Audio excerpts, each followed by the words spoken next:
General Conference was amazing. Here's a 5-minute summary on some ways that you can emphasize prophetic teachings in your classroom. We started by talking about the importance of pointing our students to prophetic teachings.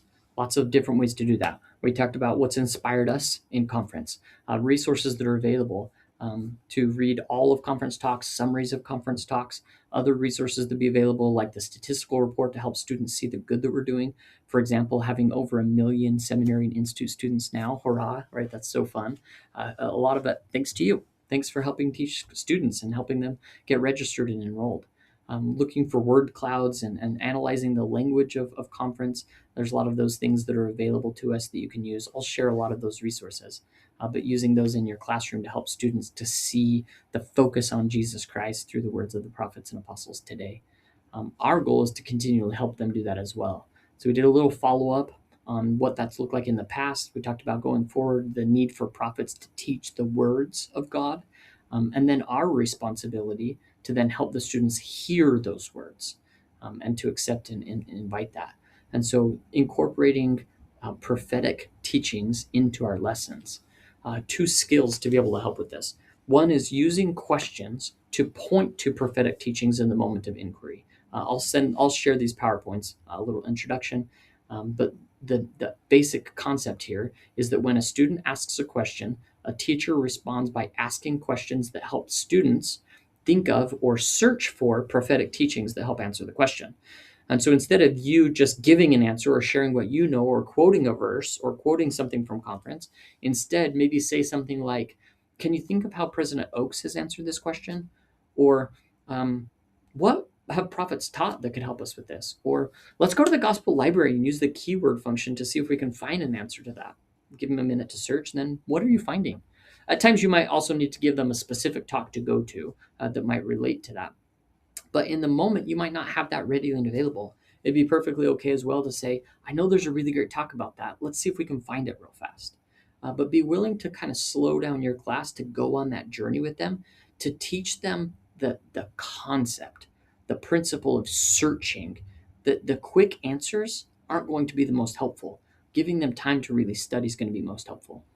And so what does that look like in a classroom? A student asks, why does it sometimes feel like women have no say in the Lord's kingdom? Teacher could respond by saying, let's look at a talk by President Nelson called Spiritual Treasures for the next few minutes. And then as you each read, where and how does President Nelson answer Kathy's question? This doesn't have to be complex. It's as simple as saying, where might we go to be able to find that? Or let's see if we can find a conference talk that answers that. Another way to do this would be to think ahead. So matching prophetic teachings to students' concerns or potential concerns. The curriculum suggests that you could do this in your preparation by simply just asking 2 questions. What potential concerns or questions might my students have as we prepare this next chapter or this block to study, or even a whole book or a whole semester?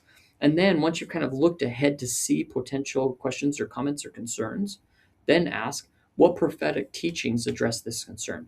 Be willing to go down that little hole and look in that rabbit hole to find answers for yourself, synthesize that, and then bring to light maybe to your students like, hey, I thought some of you might wonder about this in this chapter. Here's a quote from our most recent general conference to help address that.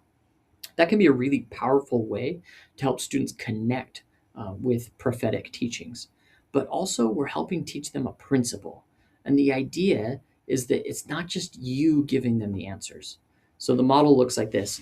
What potential concerns, right? The student or teachers reviewing their curriculum for the Book of Mormon year in the coming months. And so in the overview, they ask, what potential concerns or questions will my students have this year as we study the Book of Mormon? She then identifies 6 potential questions, one of which is repentance easy? And then what prophetic teachings could address this potential concern?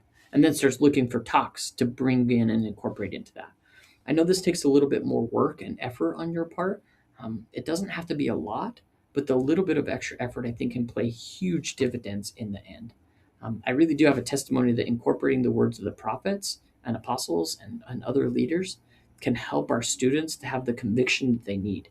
But maybe more importantly than you directing them that way is teaching them that when they have a question, they can go back to these sources over and over and over on their own, so they could become good scholars in time.